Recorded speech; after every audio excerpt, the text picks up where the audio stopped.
I worked at a corporate comedy club from ages like 17 to 20, and I was like a 17-year-old white girl. Most of the people who worked there were not white and were like early 20s to like mid 30s. Okay. My nickname there was jailbait. that the men assigned to me very lovingly. Oh my God. Okay.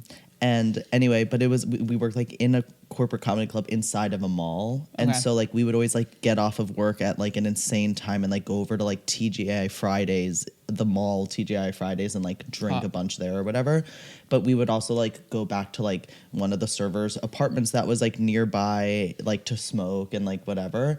And it was always like me and just like a bunch of, you know, like early 20s black guys, and like we would like be passing around a blunt, and then like everyone would like take turn. Is this like a thing people do? I get like take turns like rapping a little bit, like basically like rapping to fail until you like can't do the next line, and it's like, okay, next person, like now it's you, freestyle, and like they would like ask me to freestyle, and I'd be like, no, I would refuse to do it. Like I'm sure I would probably like say like 1 to 3 lines and then be like, guys, I can't do it, stop.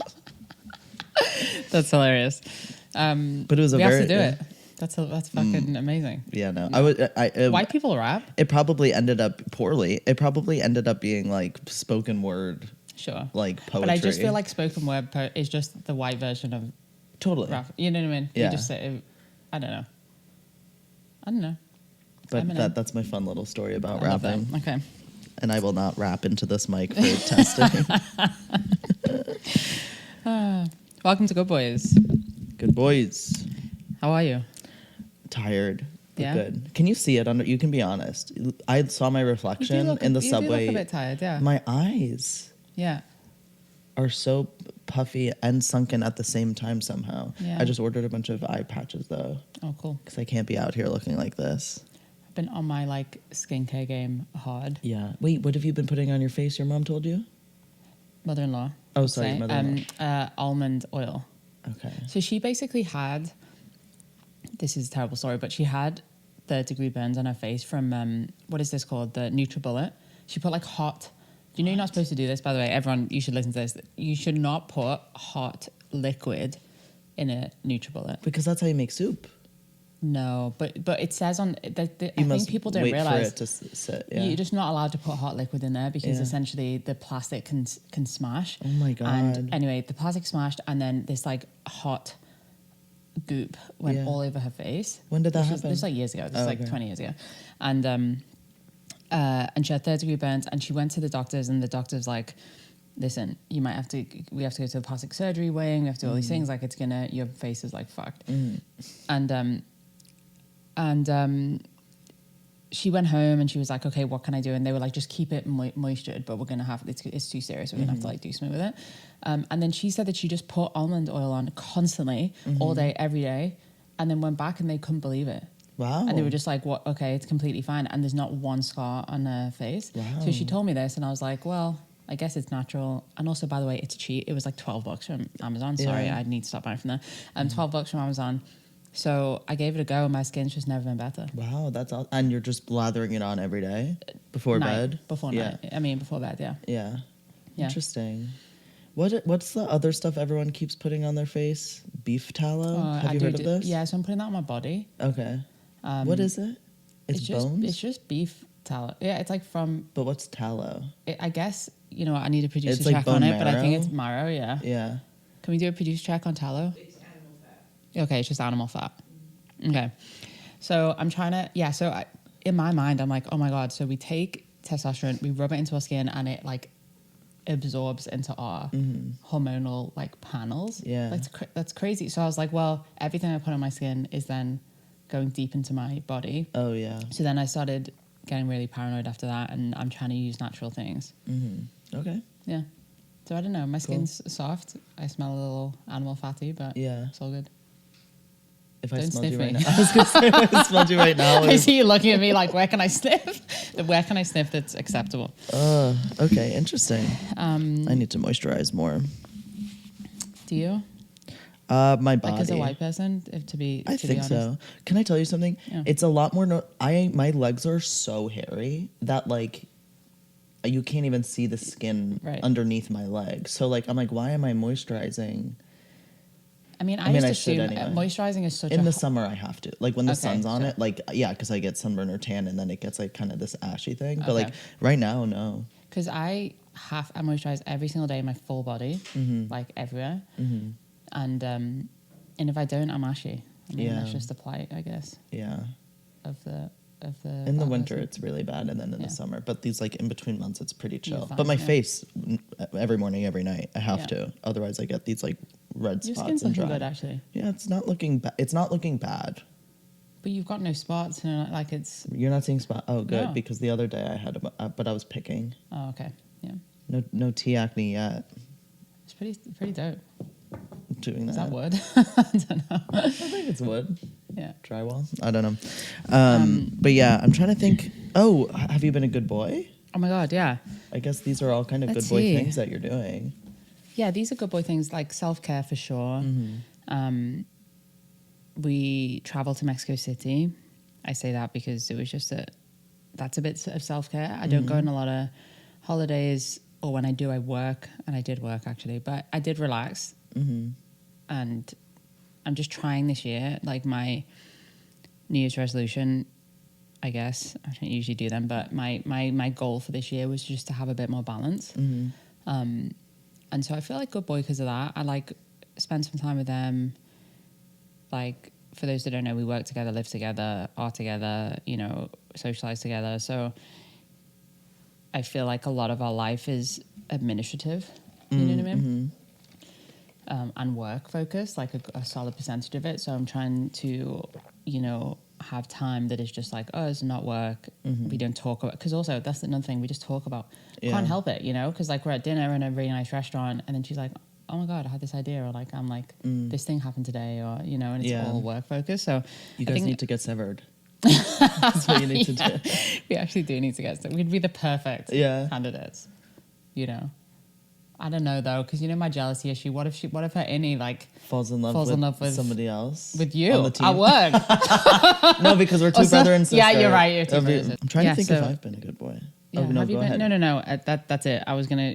Let's not get back into the seven. Did you watch the finale? Oh my God, I watched it. Yeah, it was gorgeous. Yeah, like truly. Yeah, I loved it. Did you? I loved it until the end. Yeah, I know people are disappointed, but I sort of, it makes sense though. No, it makes sense. Anything Can I else, say something? I'm so like, they want us to feel this, right? They want us to feel this conflict of like outie versus innie, and they want us to be in the position of, if we were living in that world, would we be in support of severance, and like, would we think that innies have rights? I support the rights of the innies, but at the end of the day, like, that's outie Mark's body and life, and like he should get preferential treatment. He should leave and be with Gemma. Is my spoilers ahead, but I love Innie Mark and I love Helly, but I'm like, what kind of, you're running back into lockdown? You're not gonna have any kind of exactly. What do you think? Like, you're gonna die anyway. Yeah, I don't know. I love the idea of it because there's this. It both scares me and intrigues me. This idea that that one human, you can have many different paths, and dependent on like your experiences and what happens, and it made sense to me. Like, that Mark is in love with Helly. Also, Helly's like crazy hot. So she's it's crazy. I think she's hotter than Gemma. Yeah, I think they're both hot. So I was like, I would have been like, I don't know. Well, somebody said that hallway scene for him was his Cold Harbor, because the whole thing of Cold Harbor was that it's supposed to prove that when you're severed in your most traumatic moment, an emotional moment, you're still not having any kind of feelings, right? And the fact that he was able to walk away from Gemma was kind of his Cold Harbor. You're so right. Which is crazy. I had, my friends were like kind of slightly dunked on me because I theorized that was Helena Egan at the end that pulled him away from Gemma, because the whole line of like, Helly was never cruel, and in my opinion doing that was cruel. Giving him your blessing to go and save Gemma, and then like say goodbye, and like say I support you, and like do everything just to come back and be like, actually Mark, come back. I do think that's cruel. And all my friends were like, that's not cruel. Like, that wasn't cruel. If you think that was cruel, like blah, blah, blah, blah. Like, that was definitely Helly. But I don't know. She was unaccounted for after her speech. Totally. Anyway, I think they might have flipped her switch. I half agree with you. I don't think it was cruel, but I do think that like the I think what they're trying to show us is that both Innie and Alti have 3-dimensionality, and the Innies are creating this like persona. You know what I mean? Because it's not cruel, but it's certainly self-centered. It's certainly like, this is what I need, and so I'm going to do this now, even though it's not good for you. Yeah. And I wonder whether it's showing us like they're both full humans at this point. And that was the argument my friends were making. We're like, it's not cruel. She allowed him for the first time in his entire consciousness to make a decision for himself. Totally. And that's actually a kindness. And she didn't say, I was like, come here. She just said, Mark. I know, but I know. And he was already not going through whatever. He was already like not going. You already put her out. Yeah. But exactly. Britt pointed out, and then someone else did online. But when we were watching it live, have you seen The Graduate with an older movie with what's that guy's name? I have. Dustin Hoffman. Dustin Hoffman. Thank you. Thank you. The very last scene where they're like smiling because they're running away together, and then like slowly they're actually like, oh, what have we done? Right. Taking her from the wedding, and like that's what they did at the end, where like they're sprinting, and then they're like, oh shit, what did we just do? Yeah. Which maybe is like a hothead. Maybe it's like a hothead situation, you know? Yeah, like when you're like, oh, and you're. Well, no, in the moment they were like, my heart is this, exactly. But then when they were running, they're like, wait. Oh, I'm running back into like flashing lights, alarms blaring. Yeah, there's a marching band. Totally. Oh my god, that actor. What's his name? Tremel Tillman. Oh my god. I think I loved that piece of television. His dancing. Yeah. His energy. Gorgeous. Well, the entire race of it all. 100%. A lot of it was. I was trying to read up on it because it was like, I bet you white people it went over your head, and I was like, I better read this. What's going on? And like them being there. Well, actually, when they came up, the marching band first came in, obviously it's a huge spectacle. We also, we're talking about Severance. I was going to say, this isn't a Severance podcast, but listen, the whole world is watching it there. Yeah. But as soon as it started, I said to Britt, I was like, this feels a little racist to me. Like I can't pinpoint it, but like just having them, and then obviously it's like them being the entire entertainment department. Yeah. But I was like, they severed a 40-person marching band. I know. It just felt a little anyway. That was beautiful. Strange. And even that moment where they were like getting the marching band to support them. There's so many spoilers in this. I hope people know that getting the marching band to support them. All this they keep leading back to this thing of like someone's enslaved. And I use that word specifically, and they're slowly coming out of this, you know what I mean? This like trance of like being held by this captive, and they're like, oh, actually, I have choice. I have, that's why I think it's important that he chose Kelly at the end, because it needs to show us this like thing over and over again. I thought it was great. It was great. Anyway, sorry, that was guys. Severance Corner. Severance Corner is done. How have you been a good boy? How have I been a good boy? I don't have. You must have. For those that don't listen regularly, Motti's just constantly the goodest boy. I think I'm usually. Mine's ironic, and his is just fucking straight. But I haven't done anything like. I haven't done anything like that. That I'm like, oh my, like usually my things are so fun. Like I do some grand romantic thing, or, I don't know. Okay, I can do this. I finally hit the correct form on my deadlift. Love that. And on my barbell squat. Well, I posted about the barbell squat because that was taking a while. The deadlift was taking even more. I think today or tomorrow I'll be able to get correct form on my barbell bench press. Nice. But it's been taking a little bit because my trainer's remote, and like the trainers at my gym aren't really like walking around being like, hey, like, can I help you with your form? And so it's a lot of like sending videos back and forth and being like, am I doing this right? Because my trainer is like, I'm not going to give you weight until you can do it right, because you're going to get hurt. That's which exactly is what they're supposed to do. And so last night I hit my deadlift. Nice. For the first time. So that was really exciting, because I'm excited to because I was doing it basically like to get form like with 95 pounds. So like I'm excited to see like what I can lift now that I'm doing it correctly. Love that. Yeah, that's my good boy. I don't know if this makes me a bad boy, but I just have not been to the gym because I've been like traveling and stuff. And that head fucks me a bit, not going to the gym, Yeah. Like it makes me, and I can see that like nothing's actually changed in my body, not really. But like mentally, I don't know if it's some sort of like a little bit of dysmorphia. God, I always get them mixed up or what. But I feel like something's changed. Like it takes me a little moment to be in my body. Like you're good. Like it's just a few weeks off. Like it's not a big deal, you know. But I haven't been to the gym at all. And your muscles won't go back that quickly. Totally. Steph has assured me, because like if I go on vacation or something, I'm like, well, like I'll rebuild the muscle, and they're like, it didn't go away, don't worry. Yeah. Because I get scared. Or at least the memory of it, right? Yeah. Is that right? I don't, like you won't have that consistent pump if you're going every single day, but like your muscles aren't going to deteriorate In that from time, 2 no. weeks of, because I was sick for like a week and a half and I didn't go to the gym, and Yeah, that and you like admitted killed it. me. Right. It made me feel really bad. Yeah, well, also sucks. just because it took me out of like my routine and stuff. Yeah. Okay, so you've been a good boy. Yeah. How's Brit? I've been a pretty neutral boy. Brit's really good. She's getting ready to go to do all this Scotland stuff. We're going to Portugal next month. Nice. And so we're also getting ready for that. Yeah, she's great. Great. Yeah.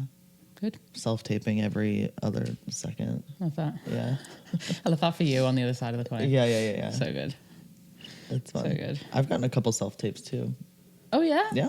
Very cool. I've been like it's just fun to practice to do, I guess. Yeah, totally. Yeah. Is that for like commercials? No, for like short indie film. Oh, cool. Yeah. Yeah. No commercials That's yet. great. Yeah, because I don't have like a commercial agent or anything. Oh, okay. But I get like oh, queer short film, like gender queer person. Do you it. know, Yeah, here you go, totally. Makes sense. Yeah. Okay, well, my other news from this week, but I think this needs a little bit of a trigger warning because it's not the best news, although I'm fine, I'll say up front, is that I got a terrible text message from my dad. We have for context, we have a little bit of a complex relationship. He, I wonder whether anyway, okay, we have a complex relationship. He is, I'll just, he's a little bit of an abusive dude. He's super old school. So like if I think about how old he is, I think he's like 84. Oh, So he's like old. old. Yeah. Yeah. Like 20 years older than my dad. Yeah, exactly. Okay. But I'm the last kid of the last wife. So there's like 3 wives, and I'm the very, very last child, and he had like 3 with each. Okay. Sorry, my yawning. And At least he's consistent. yeah, so I think it's 3 with each. No, that's wrong. Sorry, 2, 3. Okay. So I'm the very last kid, so that's why, from my perspective, he's like an old dad. He came, for context, I just think it's important because there's cultural differences. He came over to the UK when he was like 16 or 15. And so we can give him all of these wonderful excuses or reasons for his, behavior. Sorry, but from where? Jamaica. Yeah, there sorry. you go. No, I just know that you know, so I'm Yeah, skipping yeah. things out. So he came over from Jamaica when he was 14 or 15, and look, I want to give the good side to this, or at least a balanced side, and maybe people will disagree with this, but he came from nothing. He's like very successful, or at least he was successful a few times. He went to prison in that time and things happened, but nonetheless, he's a driven guy that has like had very, very little and has created a life in another country with lots of children. And, there is good sides to him. I think about like my drive or like my entrepreneurial like spirit. And I think part of that comes from him. And, and the other kids, the other 7 kids or whatever would be like, oh, they might say, oh, he didn't like bring us up, whereas he was in my house from when I was a kid. Yeah. Which, good and bad. So anyway, that's the background. And as I got older, we did not have a good relationship because as you get older, you start to see people as full adults and not your parents. And you're like, hey, you're a bit of a dick, to be honest. You're a dick to my mom. You don't make us feel safe in the house. Like, I don't want to get into it too much, but he's not great, right? So I didn't have a great childhood with him growing up.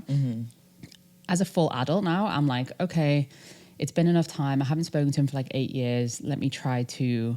You have this sort of weird guilt thing where you want to sort of reach out. And I should say as well, I assumed he knew I was gay because I'm not bringing home any men. He's met 2 girlfriends. And I didn't say like, oh, this is my girlfriend, but like at the end of the day, Yeah. you know, it doesn't take a genius. You look at me, Yeah. I'm bringing women home, whatever. So I just assumed that he knew. So I meet him. I take Em, my current partner, like a couple Christmases ago. Again, I come up with a girl. We go in, we chat, and I start to be like, okay, let me try and give him a chance.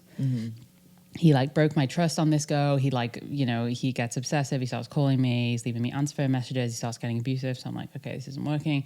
We cut it off. I try again a couple of years later. So we're going in this cycle. And then I text him and he's like, oh, I'm coming to Jamaica soon. I was like, okay, maybe I can meet you there, or maybe you can swing by New York on the way, and we can like, and I'm trying really hard to like create like a relationship, but with boundaries. And then he WhatsApps me for the first time. He's never WhatsApped me. And my WhatsApp picture is me shirtless with my little good boy necklace. And he sees this picture and he sends me this message. So if people don't want to hear, you know, trigger warning that this is very homophobic and not very nice. So he sends me this message and says basically that he doesn't, like, he says, are you gay? Basically, because he's like, because I didn't bring you up like that. And he starts telling me like what's in the Bible, which like is bizarre because we have never been to, I'm not baptized, we've never been to church. Like there's just no God. There was no God in our house at all. So I was like, okay, I don't know where this Bible's coming from. So then he said that, and then he said that I deserve to be burnt alive, which is not ideal, and then shot in that order. So I was like, okay. So anyway, it gets worse and worse and worse. And then at the end he goes, but if you're not gay, sorry.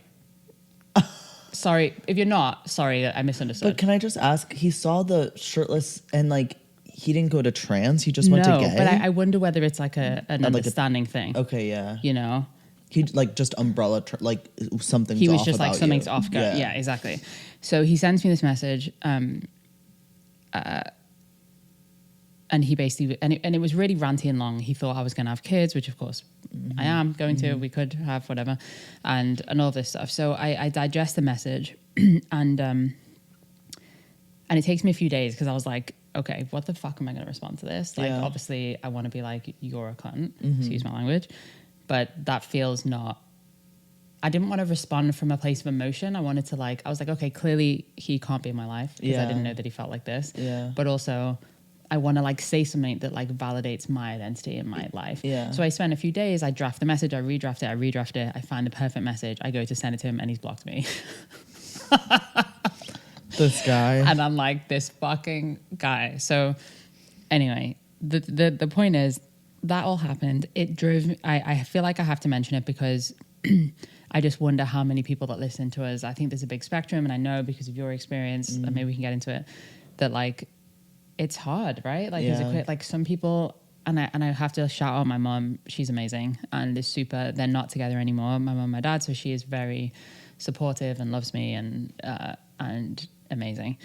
So, but I think that people would see my life, my business, my Instagram, and assume that I have real support around me and not this crazy homophobic father. Yeah. So I felt like I should tell people that if you're in the same position, it's okay, you know, and having one parent, one friend, one, community member that supports you or feels, accepts you, and accepting yourself, is often enough in this spot. But yeah, so that's my terrible story. Do you have any tips for how because obviously there's also differences in you are not financially dependent on dad, and so that's easy to be okay, no relationship with you, but what are other things you did for friend making or making sure that you did have a support system? Did you do anything specific, or were you just no, I'm good at making friends and I happen to pick good ones? I will say as well, I left home very early because of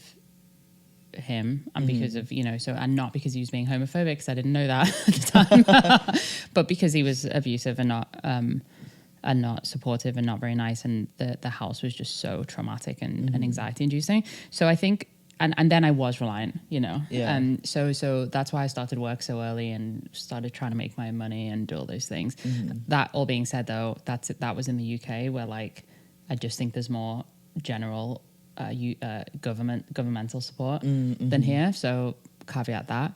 But other than that, yeah, I think You know, it's funny because we've talked about this before. The people that supported me, my friends that supported me, were not queer, you know, because I didn't really know any queer people. So I think that's my advice, that like I reached out to those friends who I didn't think would understand my experience at all, and actually were super supportive and cared for me. I'm also lucky to have, you know, a sibling that is very, very supportive. But yeah, I don't know, what would your advice be in that? I don't know. I've never had to like sever ties with like a family member or something. I just didn't know if you did anything specific, but I like the thing because you do have a bunch of cis straight guy friends who are just like so chill about and like genuinely like your bros. Yeah, totally. And like, one of them specifically, I screenshotted the message when I first got it and sent it to him, and he sent me back a gorgeous text. Well, first he was like, "What the fuck?" He was like, "This is like a fucking Reddit thread." I was like, "I know, it's crazy," but he was like super supportive, and yeah, I think that's something I would say, giving people a chance that don't necessarily have the same background as you or the same identity to still be there for you, because they can still support you. You know? Yeah. Yeah. But the other side of the coin, I mean, you have such a beautiful, supportive family. I know. I'm like, I was trying to think about like what it would be like to like not speak to a family member. My sister and I didn't speak to each other for a few years when I was like in my teen years, but then we came back to each other. So I kind of like know what it's like to be like, oh, that's so weird. Like that's a family member. And then like, speak. And then you don't speak, and you don't know if you're ever going to speak again. And it's like pretty scary. And now we're like best friends. Okay. But, yeah, my not to be so flip, but it's interesting because religion is involved also. Like just to give people hope on the other side, maybe. My dad sent me something back in November. I cannot give anything that's in it because he would kill me because it's so vulnerable. But I got it at like 10 p.m. to my email on a Friday night, and I was like on a subway platform on my way home from like a movie date night. And just like started bawling, crying. Oh, so this thing's basically like I grew up very Catholic, but in my opinion, like the church that we went to and the community that we were in was like so not toxic. Like I'm sure it was toxic in some ways, but like there were gay people like at my church. Like I was never taught anything like weird or like homophobic or racist or like anything in my parish.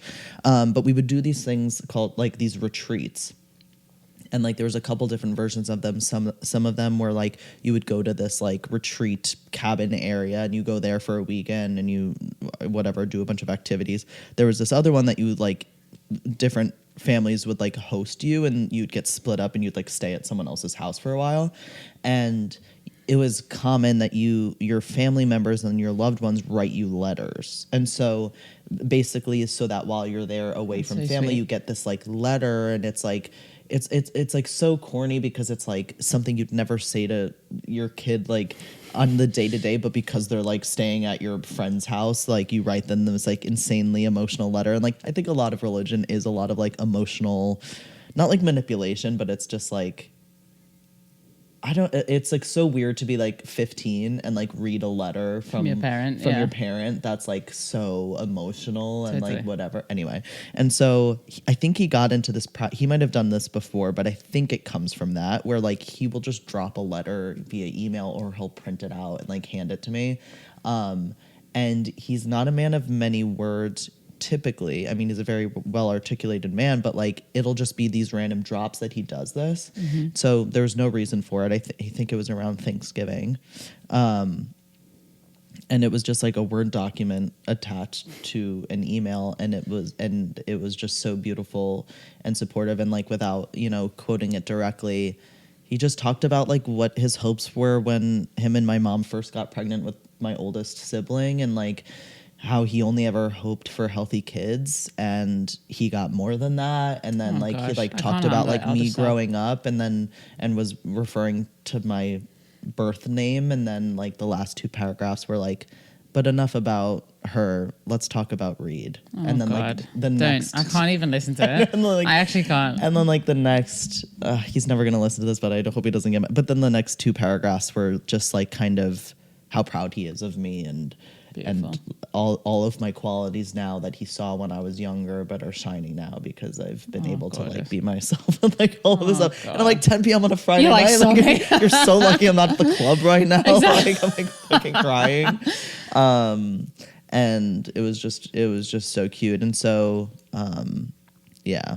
And then like my other family members like show up for me in like so many other ways, but just in terms of like dad. But it's so interesting that like I do think that that's rooted in, I think he learned to do that kind of like letter writing from the church stuff. Huh, I that's think interesting. he might have done it before, but I don't know. Right. Yeah. Interesting. Yeah. Yeah, that's funny. I like to hear that because I don't actually think my dad's religious at all, so confusing. And I like to hear a positive story, especially born out of religion, because I don't have a lot of experience with it, and I see a lot of bad. Yeah. You know, especially with the queer community, right? Like a lot of bad stories around it, and so that's beautiful. Well, like your dad not being religious, but like deciding to quote the Bible, I think is just a really typical thing that like bigoted people do is like they need some, they like take it as like a medical study, like they, you know, like they think that quoting a Bible verse is the same as like pulling a quote from a peer-reviewed medical journal. Exactly. And they're like, see, and yeah, you know? Exactly. They're like, see, it's written on paper and quote like, and I'm like, what? You're like, okay. But the funniest thing about my dad was like I called him immediately, and or I texted him in like the next day because again he's not a man of many words usually, and I call him and I'm like, thank you so much for sending. I just want you to know how much that means to me. Like, like, you know, it's so meaningful to have a dad like you. Like what? And he was like, is that it? I gotta go. I'm like, okay, bye. Talk to you in 3 weeks.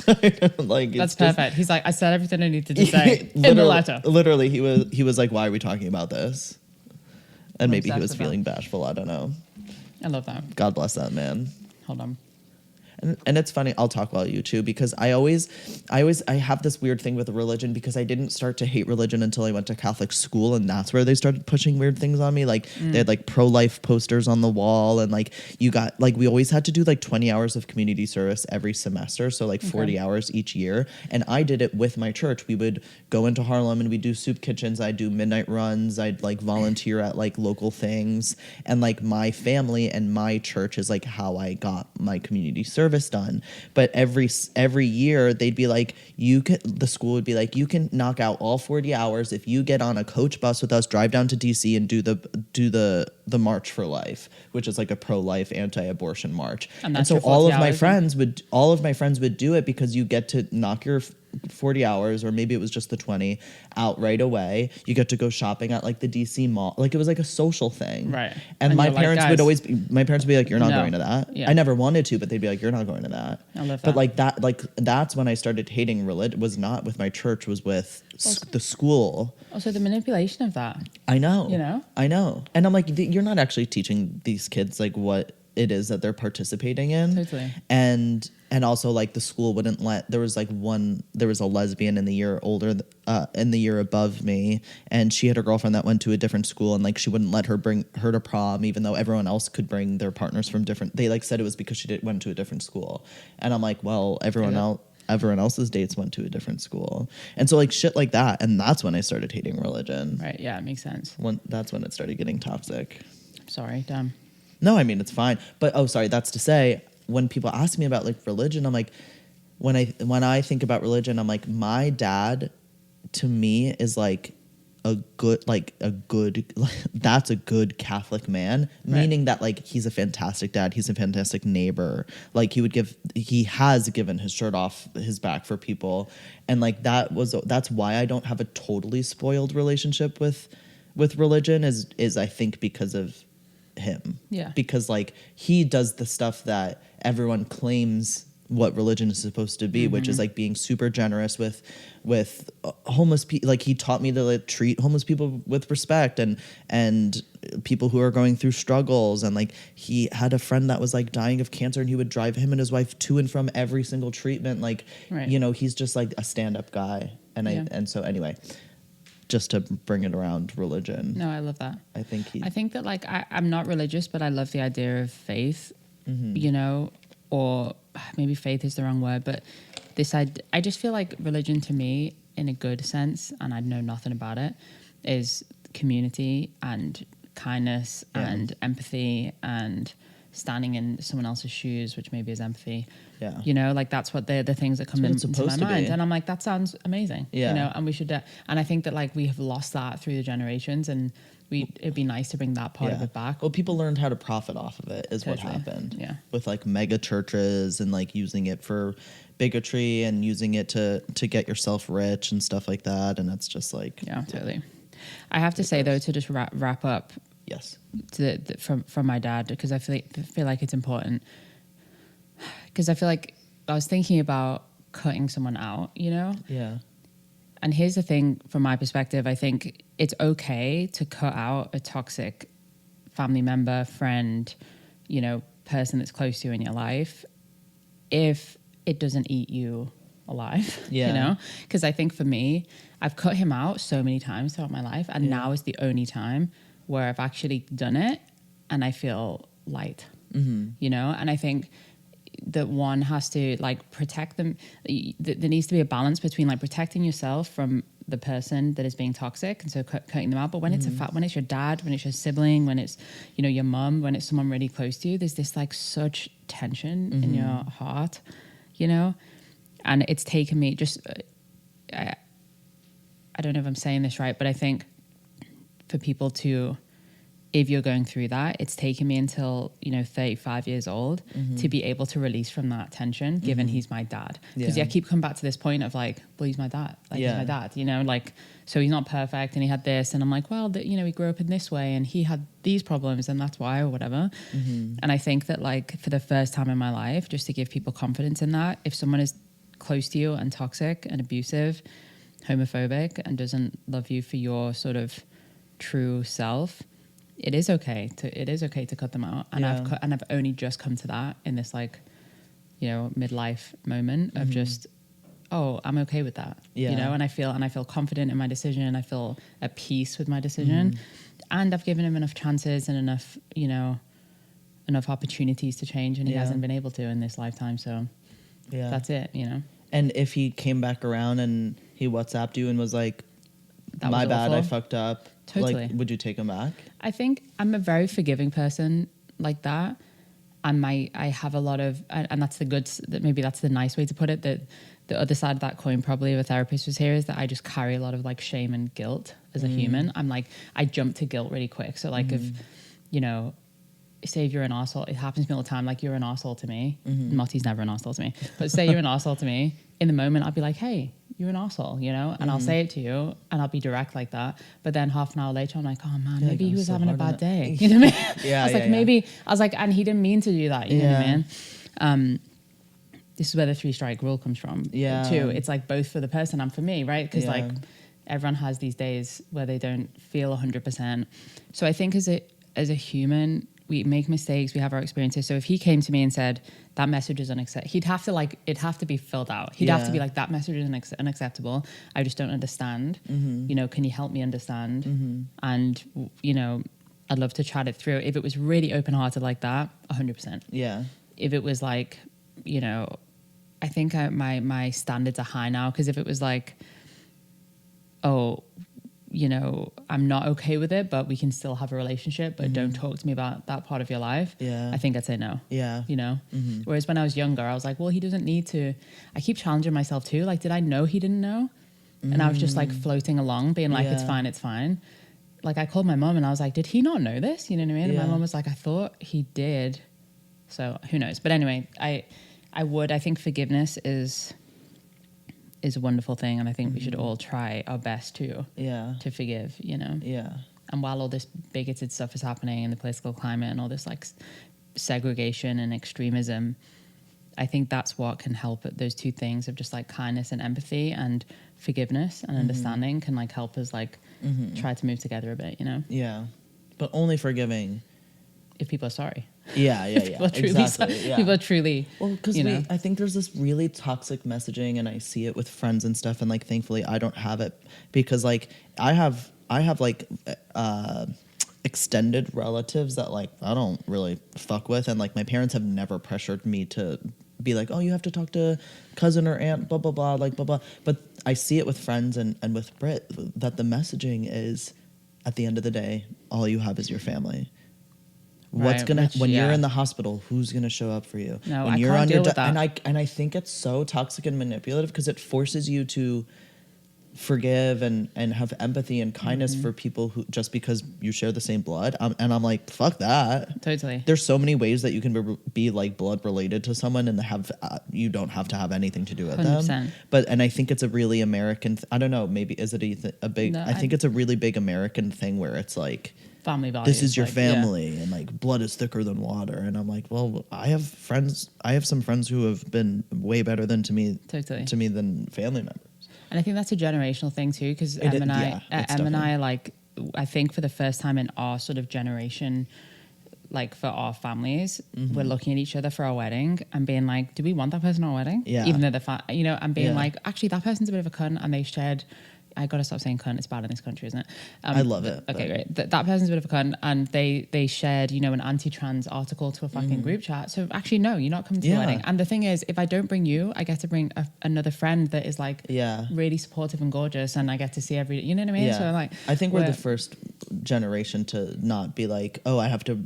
My aunt that's not really my aunt has to come to my wedding like, because no. she went to my mom's wedding in 1960, and it's like, no, actually, you don't need to do that. Totally. And I'm excited for those reasons. And I guess the timing's interesting. It's like all this stuff just getting like shed away from me. I feel the opposite to that toxic message, which is I'm slowly, as an adult, everyone around me is a wonderful person. They cares, and so I think about something like our wedding. It's coming at the perfect time because the people that are there are going to be people that like love us, you know, and that we love. And I'll never look back and be like, why was that an idiot or whatever, Weddings are too expensive to have some asshole 100%. Also, if you're not comfortable, Em keeps saying this, and I guess she can say it from her perspective. She's like, if you're not comfortable with trans people, my husband's trans, so you're not coming. Do you know what I mean? And you're not coming to the wedding, and you're not hanging out with our kids. And you can't be like, unless you are there with full respect for who he is. And she was like, and she keeps saying to everyone, we're a trans family. She'll just like say, she's like, we're a trans family.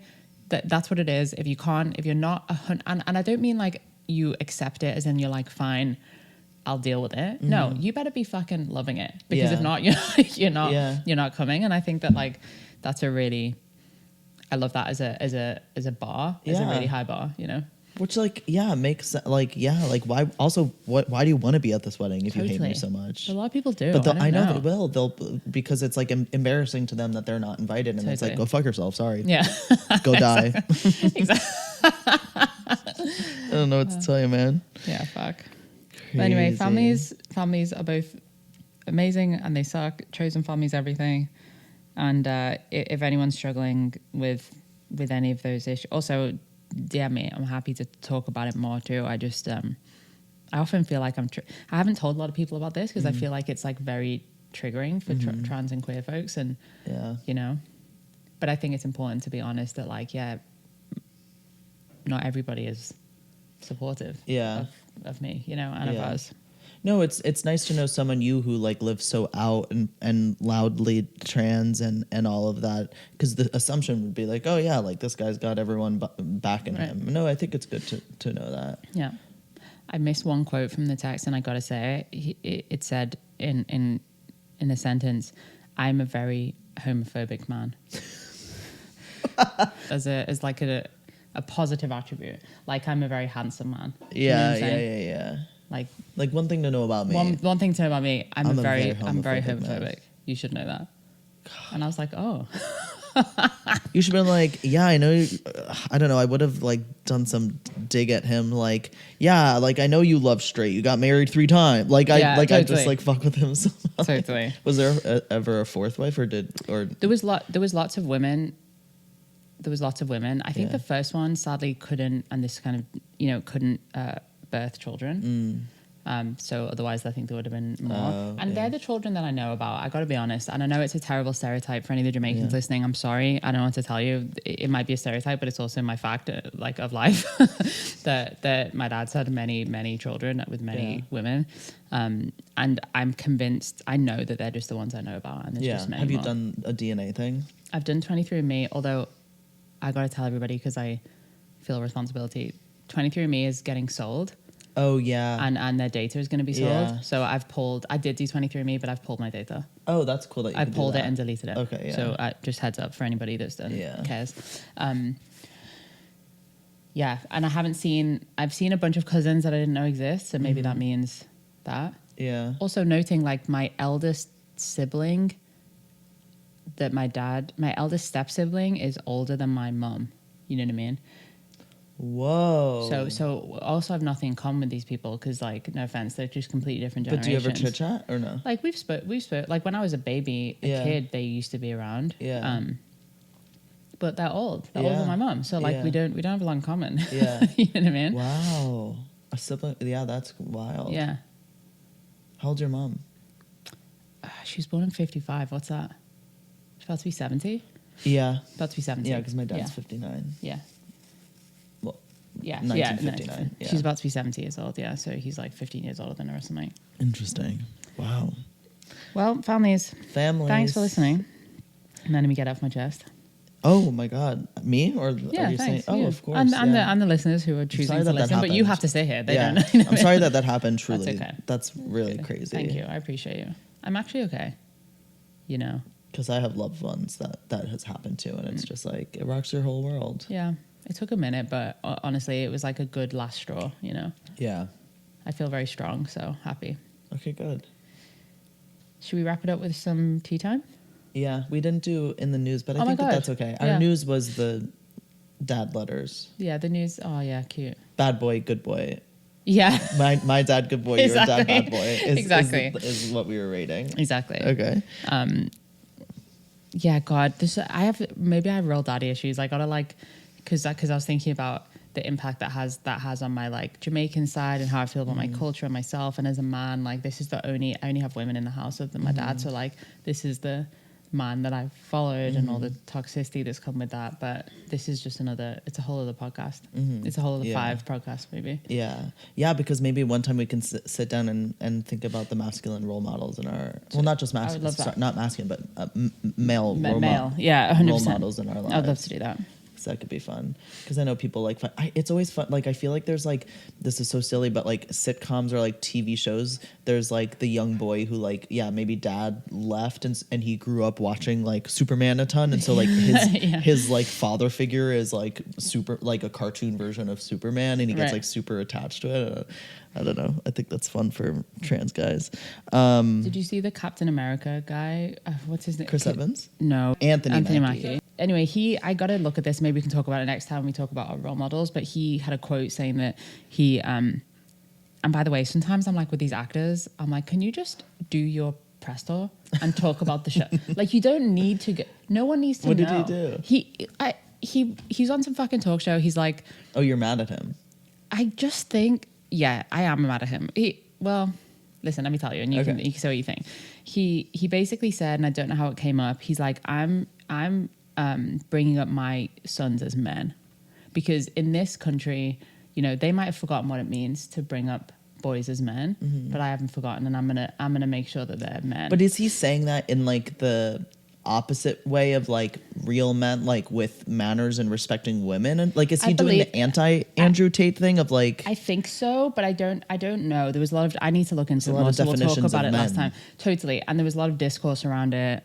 So I'm not 100% sure. So before I bitch him out, let me... Oh, people were mad at him? I think some people were mad at him. Yeah. I think the examples he gave was like, one of them was like, you know, I say to the older son, when I'm gone on set, like, you're the man of the house now. And that's interesting. And stuff like that. So we should... That can go either way. Maybe we can, like, for the first time ever, like, read one of these. Yeah. Not just... When I'm in spandex at Marvel Studios, you're taking flying care around. Okay? You're...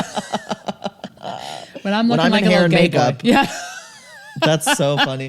Yeah, because it can when people say shit like that, it could go either way of like, oh, like we forget what being a man was. Yeah. And I do believe in the 3. I was talking about it to last night. Sometimes I'm like, we should get on the pod just to say like, I would love to have because I said to him, what do you think? What is your definition of a man? And he was really eloquent about it. But I told him about this guy and I was like, what do you think? And he was like, there is some lost. He was like, in his opinion, there's a generation of men from his generation down, he's like my age, that we've lost this idea of like, we don't have any good male role models. Yeah. And so because of that, Like, we're where's just Paul, so Paul extreme. Newman and you know, these guys. Right.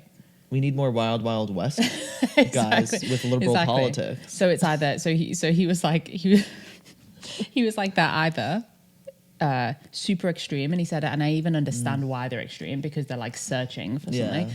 or they're like being taught to be as feminine as possible, and they're losing like their agency. Yeah. And he said he feels it in himself anyway, because he was like, I'm this cis white privileged dude, and so at all times he was like, for example, he's gonna kill me, I hope he doesn't mind me saying this, sorry. And he was like, in his relationship, for example, he is constantly, you know, being the most empathetic that he can possibly be. He was like, I grew up with, you know, a bunch of women, and I know what it, you know, I know that, like, you know, sometimes when you're on your period, you feel like shit, and you might be walking around the house and you're like dressing gown for the week, Yeah. and that's fine, you know what I mean? So he was like, and he said, so he's so empathetic in his relationship that sometimes his thing in therapy is like he forgets to advocate for his needs in any way, because he's like, oh, I'm a dude, and like, you know, for example, if he like, especially things around sex and stuff like that, he's just like, oh no, that's not my, like, we should only like do anything when like you want to, and not when I want to, and when you want to and I don't, then that's fine, and you know what I mean, all this stuff. So I think it's complicated. I think so. I can relate to that though. Totally, I relate to that. Yeah. I hear of guys like being like, one of my other guy friends, which won't be named, just like asked his girlfriend he was like, well, I just asked her for a blowjob. And I was like, I can't fucking imagine doing that. I cannot fucking imagine doing that. You know? She was like, no, she said it was hot, and I found it hot, and I was like, I just cannot imagine going up to Em being like, can I have a blowjob? Like, I'm horny, like I want a blowjob. I think she'd just be like, fuck yourself, right?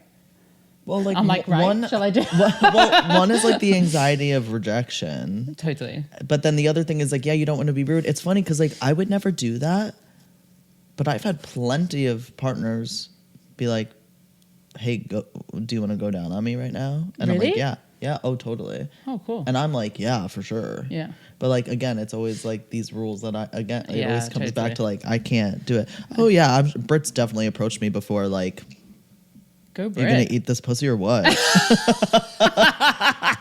I'm obsessed with Brit. And I like dropped to the floor. Of course. But it's funny. I do think I could say that to her.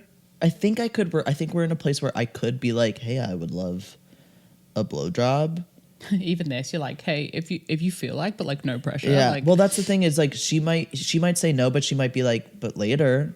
Sure. Thanks for letting me know you want that. Like, Yeah. I think it would be like that, even if it Totally. wasn't like a yes, drop to your knees in this moment. Yeah. It would be like, Oh, thanks cool. for communicating Yeah. that you want that. Like, next time we are intimate that way, Totally. I'll give you some And I head. say that about Em, but I think she's communicated to me that she wants me to be more vocal about those things. So she probably would take it well too. Yeah. There's just this idea of like, we've talked about it, just this idea that you're just this like masculine, horny, Yeah, totally. you know, that's just like, Yeah. get on your knees and do this, and it's not. But anyway, we'll have on. We'll have you on. Sorry for laying out Does all your he dirty listen? laundry. Probably not. Yeah. He's supportive and he loves me, Of but I course. don't know. Maybe Yeah. this is a step too far. You know what I Yeah. mean? Okay, let's do a quick tea time. How are you? Okay. I'm good. I'm starting to try to lower my vocal box. Oh, love Because that. I'm watching these TikTok videos. Nice. It feels really unnatural to be like this feels insane to be talking like this. This feels crazy.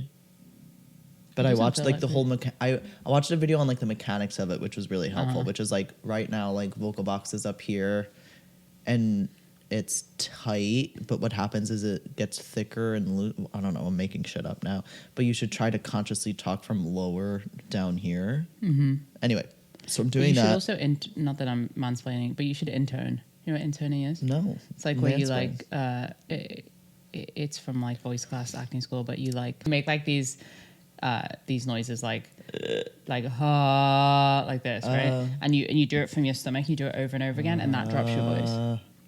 You like open up your throat. Yeah. I know you can do that. Yeah. That was a joke, everybody. Speaking Just of so that- blowjobs. Speaking of blowjobs, no, you open up your throat and you let the sound sort of like drive out from your Yeah. stomach, and that's how it drops down, Oh, and that's okay. how it will stay there, where you don't have to like consciously do it. You know what I mean? Okay, I'll practice that. I'll send you a shower or YouTube video. something. Thank Yeah. you.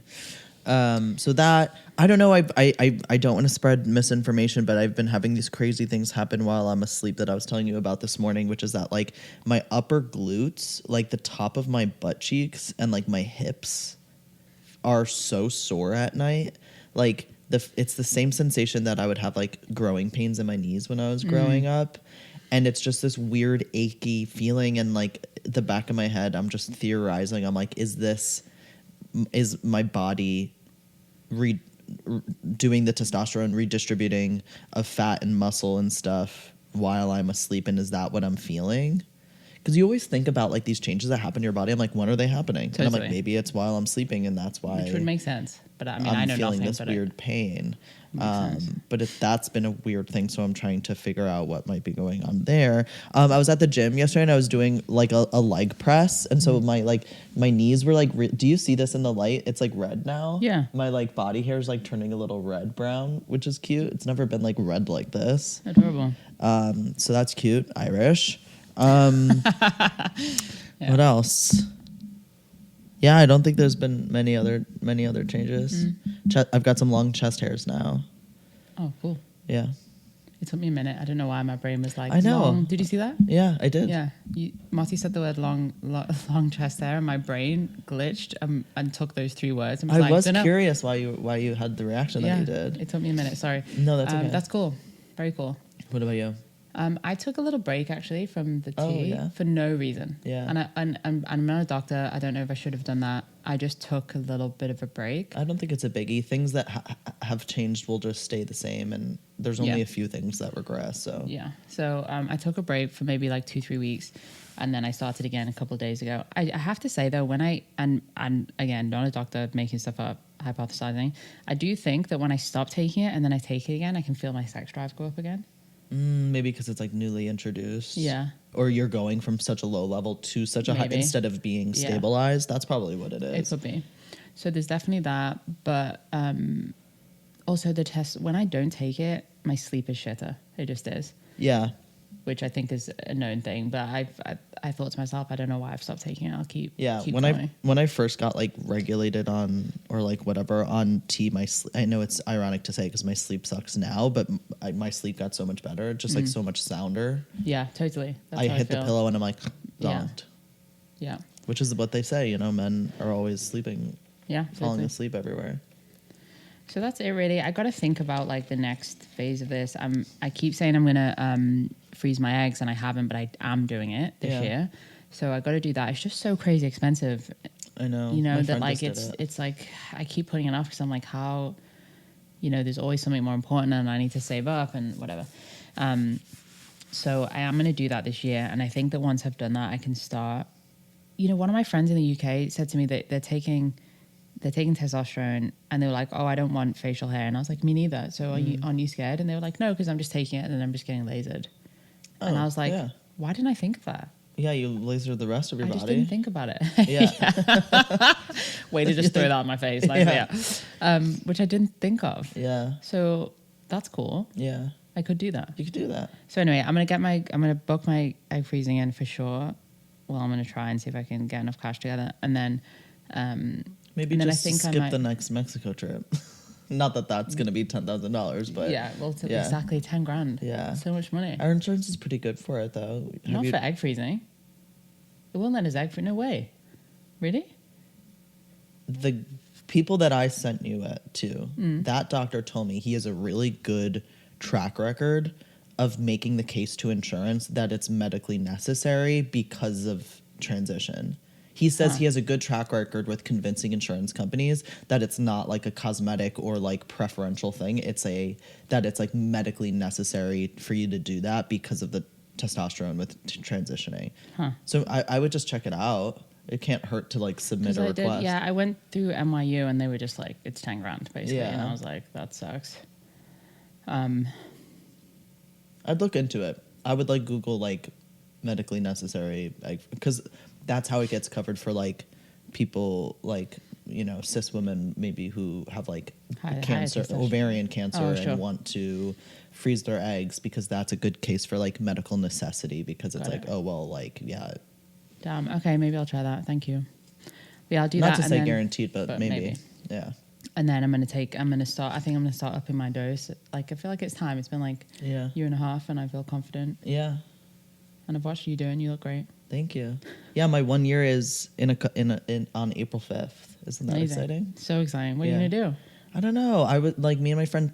It's my friend Charlie's 15th year, Oh my god. and so we were thinking of having his is on like April, I think like 420, and so we were thinking of doing like a joint little like maybe Cute. birthday party together. Adorable. Yeah. Love we'll that. see. Great. Yep. Well, thank right. you.